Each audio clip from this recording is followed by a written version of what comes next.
Stevenson, up to 5 minutes, please, Mr Stevenson, after which move to closing speeches.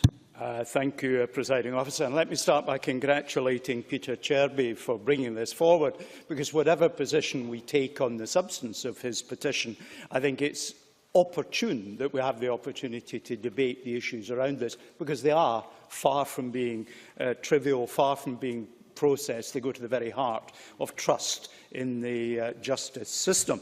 And just for the record, I'm not speaking in any sense today as the convener of the Standards, Procedures and Public Appointments Committee, but as an individual member of the Parliament. I heard with some grave misgivings how Jackson Carroll introduced his contribution by saying he had really nothing to say. And I wondered if this particular debate was going to turn out to be one of these debates, because real political debates are not over when everything's been said. They're only over when everybody's said it. But so far, everybody has made an individual contribution, and I think that's been very good. Now, I intervened on Graham Pearson for a particular reason, because I've sort of tried to consider when my formal register of interests in this Parliament has come into play in my contributions over the years. And I have voluntary things that I put in, as many of us do, because I think, even though I'm not required to, they are things that might matter, like a shareholding in a major bank, which is voluntarily declared by me, but is below the level mandating requirement, because that touches on lots of things. But I think when we talk about the kind of interests and connections that a judge might have that will cause recusal, I very much suspect, but cannot prove at this stage, that finance will be the least of them. It will almost certainly, I guess, be relationships, membership of clubs, attendance at events. Yes? Stewart?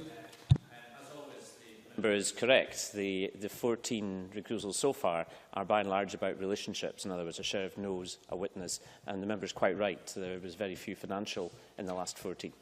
I'm most obliged for that. I certainly didn't know that.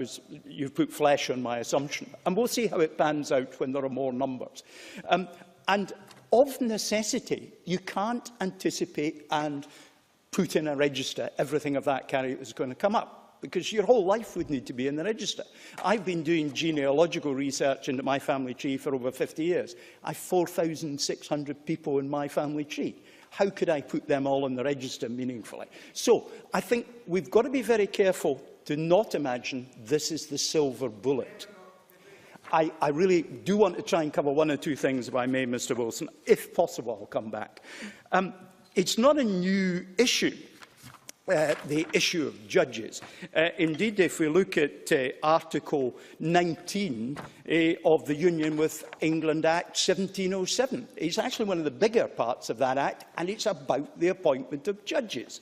And in particular, it says, for example, no writer to the signet be capable to be admitted to a Lord of Session unless he undergoes a private and public trial on the civil law before the Faculty of Advocates, and be found by them to be qualified for the said office. So it's not new that we worry about who we appoint as judges. And I think that takes us to the very heart of the matter. The Romans had the saying, quis custodiet ipsus custodes, who will guard the guards. And if you've got judges who are misbehaving or not coming to the required standard, how do we deal with that? And inevitably, it's got to be a judicial process exercised by whomsoever who grips that one. What we've actually got to do is to appoint the right people, because I don't think we can prescribe and describe all the circumstances that may touch upon their ability to make decisions. Now, that is not to say that having a register of financial interests is without value. I don't say that. I just don't want colleagues to imagine that that really does much more than scratch the surface of the issue. We've all got interests. I mean, the Cabinet Secretary has been giving us the budget today. Will the Cabinet Secretary be buying a house in the future, and therefore will be affected by the decisions that he's brought to Parliament about taxing transactions on housing? And of course the answer is yes. But the real test is that he must not do anything that is other than affecting the generality of people, and instead affects him or a group of which he's a member particularly. And I think that's the kind of test that judges have to have in their mind at all times. Now, I'll just close, Presiding Officer, by saying I do encourage Lord Gill and his successors to think about recalibrating their relationship with Parliament. However, when my colleague Joan McAlpin talked about being a journalist, I immediately thought that journalists are entitled to, and properly do, keep their sources secret. So not everything can be in the public domain. And ultimately, we have to choose the right people. We have to trust them, and we have to treat them extremely harshly if that trust is not fulfilled. Presiding Officer. Thank you.